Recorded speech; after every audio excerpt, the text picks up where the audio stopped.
लेकिन अब बात अयोध्या की। अयोध्या में प्राण प्रतिष्ठा को लेकर सबसे नई जानकारी और नई तस्वीरें सामने आई हैं। रामलला की मूर्ति का गंधाधिवास शुरू। श्याम रंग की रामलला की मूर्ति, रामलला की मूर्ति सिंहासन पर विराजमान है। गर्भगृह में रामलला की पहली आरती उतारी गई है।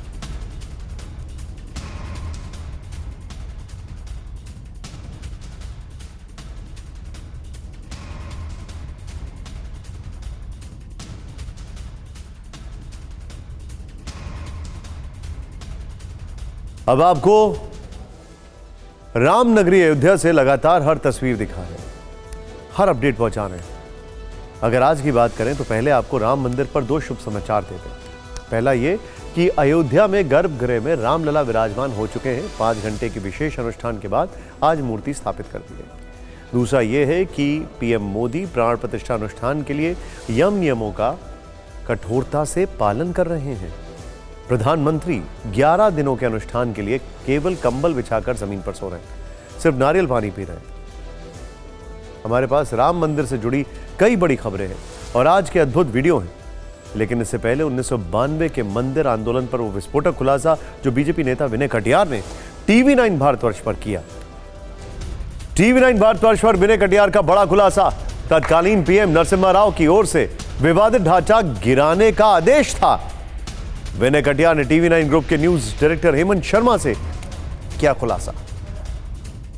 लोग गए और कार्चकों ने वो काम कर दिया जिसके निर्देश आपने छुपे तौर पर उनको दिए थे। हमने नहीं दिए थे, ये प्रधानमंत्री की ओर से आया था कि गिरा देना है। गिरा देना है। नहीं, आप कौन सी बात कर रहे हैं। हाँ, बीजेपी नेता विनय कटियार ने एक और चौंकाने वाला खुलासा किया। मंदिर आंदोलन पर विनय कटियार का एक और खुलासा। ढांचा गिराया जाना मेरी और अशोक सिंघल जी की योजना थी। अशोक सिंघल को विश्वास में लेकर गिराया ढांचा, विनय कटियार ने कहा। TV9 के न्यूज डायरेक्टर, TV9 ग्रुप के न्यूज डायरेक्टर हेमंत शर्मा के सवाल का दिया जवाब। कुछ नहीं था, जो कुछ था विनय कटियार के हृदय में था और कुछ नहीं था, और गिराना था तय कर लिया था। यहाँ भाषण रोज देते थे, कहा गिरा देते थे। तो कोर्ट में तो आपने ये नहीं कहा कि हम कोर्ट कभी गए नहीं। और आपको आपराधिक मुकदमा चला है ढांचे को ढाया जाता है। चलाया है ढांचा, तो वहाँ तो आपने कहा कि मुझे मालूम नहीं है। हाँ, तो बोल दिया आपने अभी कहा ये बात। हाँ, तो अशोक सिंघल जानते थे। तो फिर नियोजित तो बिना अशोक सिंघल के जाने हम कुछ नहीं कर सकते थे। अशोक सिंघल को विश्वास में लेना, अशोक जी के ओर से पीठ थपथपाना, ये सब कुछ निश्चित था। विनय कटियार ने इंटरव्यू में कार सेवकों पर चली गोली पर भी बड़ा खुलासा किया है। बयान का यह छोटा सा हिस्सा आगे सुनाएंगे, लेकिन यह स्पेशल शो कल दोपहर 3 बजे आप TV9 भारतवर्ष पर जरूर देखिएगा। सुपर एक्सक्लूसिव खुलासे हैं इसमें, अयोध्या के चश्मदीद।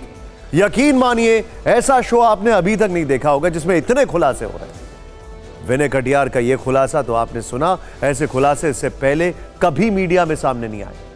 अभी TV9 भारतवर्ष पर और भी खुलासे होने वाले, लेकिन उससे पहले आपको फिर से लेकर चलते हैं अयोध्या, जहां राम मंदिर में आज भी कई अनुष्ठान हुए हैं। शुरुआत देवी देवताओं के आह्वान से हुई।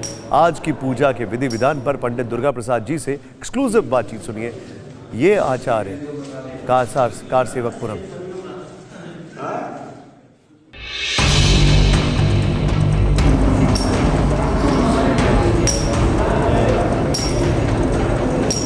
पिछले 2 दिनों में गर्भगृह में संस्कार से संबंधित सभी अनुष्ठान होने के बाद आज सबसे पहले सभी देवताओं का आवाहन हुआ, जिसमें मंत्रोच्चार के लिए उन्हें गर्भगृह में बुलाया गया और उनकी पूजा की गई। इस अनुष्ठान के लिए दोपहर 1:20 पर संकल्प लिया गया। शुभ मुहूर्त में संकल्प का समय सिर्फ 8 मिनट का था। संकल्प के साथ ही गणेशांबिका पूजन, वरुण पूजन, चतुर्वेदोक्त पुण्याह वाचन पूजा, मातृका पूजन, वसोधारा जैसे पूजन किए गए। इसे करने में 4 से 5 घंटे का वक्त लग गया। इस पूरे पूजा पद्धति में कितना वक्त लगेगा? कम से कम 4 से 5 घंटा लगेगा। सारे देवताओं तक आह्वान है और पूजन है। भगवान को उस जगह पे प्रतिस्थापित कर दिया जाएगा जो उनके लिए जगह बनाई गई है? नहीं, अभी नहीं, अभी तो अधिवास इत्यादि होगा। पंडित दुर्गा प्रसाद जी ने यह भी बताया कि पहले से तय अनुष्ठान कार्यक्रम के मुताबिक आज से ही मूर्ति का अलग अलग अधिवास भी शुरू हो गया है, जिसमें सबसे पहले जलाधिवास आता है। मूर्ति को जल में रखने का अनुष्ठान ही जलाधिवास कहलाता है। कहा जा रहा है कि ठंड की वजह से जलाधिवास की अवधि छोटी रखी गई है। समय के हिसाब से कम 10 मिनट एक अधिवास में हमारा लगेगा, तो 10 समय जिस हिसाब से मिलेगा 10 मिनट 15 मिनट अधिवास करके फिर आगे की पूजन हम लोग करेंगे। अब कल यानी 19 जनवरी को प्रातः फल अधिवास और धान्य अधिवास होगा, जबकि 20 जनवरी को सुबह में पुष्य, रत्न और शाम को घृत अधिवास होगा। 21 जनवरी को शर्करा, मिष्ठान, मधु, औषधि और शैया अधिवास होगा। और फिर 22 जनवरी को रामलला के विग्रह की आंखों से पट्टी हटेगी। इसके साथ ही रामलला को दर्पण दिखाया जाएगा। अगले 3 दिनों तक चलने वाले अनुष्ठान में अधिवास का विशेष स्थान होगा।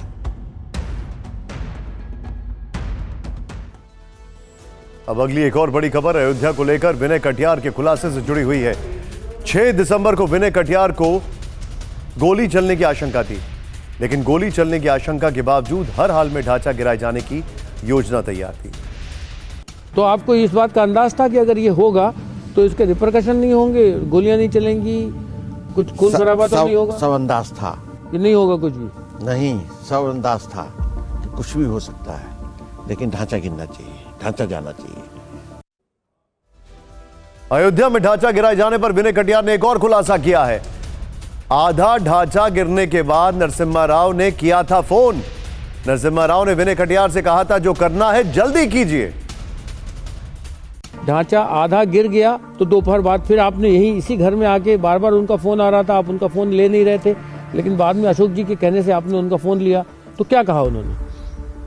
नहीं, उन्होंने कहा कि देश की स्थिति खराब हो रही है और इसलिए वहाँ पर जो हो रहा है उसको समाप्त करिए, जल्दी करिए, जल्दी करिए, जल्दी करिए, जल्दी करिए जो करना हो। इस घटना पर विनय कटियार का पूरा खुलासा सुनने के लिए देखिए अयोध्या के चश्मदीद। कल दोपहर 3 बजे यह अपने आप में एक बहुत एक्सक्लूसिव शो है। अयोध्या के चश्मदीद कार्यक्रम में विनय कटियार ने उस खास पल के बारे में भी बताया जब ढांचा गिराए जाने के बाद उनकी पहली मुलाकात उस वक्त के प्रधानमंत्री नरसिम्हा राव से हुई। लेकिन अब विनय कटियार का एक बड़ा खुलासा सुनिए। ढांचा गिराने के कई दिन बाद नरसिम्हा राव से मिले थे विनय कटियार। नरसिम्हा राव ने विनय कटियार से कहा था ढांचा गिराने में समय बहुत कम लिया। नरसिम्हा राव ने कटियार से कहा था मुझे लगा ढांचा गिराने में समय अधिक लगेगा। विनय जी, जब 6 तारीख को मंदिर गिरने के बाद आपकी नरसिम्हा राव जी से बात हुई, उसके बाद और कहा उन्होंने खाली कराओ और कार्तिकों को भेजो, उसके बाद फिर कभी आप उनसे मिले? उनका कोई खास वाक्य नहीं था। नरसिम्हा राव बहुत कम बोलते थे, काम की बात करना तो था, किसी काम से हम गए थे, लेकिन उन्होंने कहा था कि समय बहुत कम दिया, हम तो सोचते थे काफी लगेगा। ये कहा उन्होंने? ये कहा। इस घटना पर विनय कटियार का पूरा बयान सुनने के लिए देखिए TV9 भारतवर्ष का स्पेशल शो अयोध्या के चश्मदीद कल दोपहर 3 बजे। और अभी जानकारी आई है कि रामलला की मौजूदा विग्रह को 20 जनवरी को नए मंदिर के गर्भगृह में ले जाया जाएगा। 20 जनवरी को नए परिसर में ले जाने के बाद वहां विधिवत पूजन होता रहेगा। हालांकि 19 जनवरी के बाद से रामलला के दर्शन आम लोगों के लिए बंद हो जाएंगे।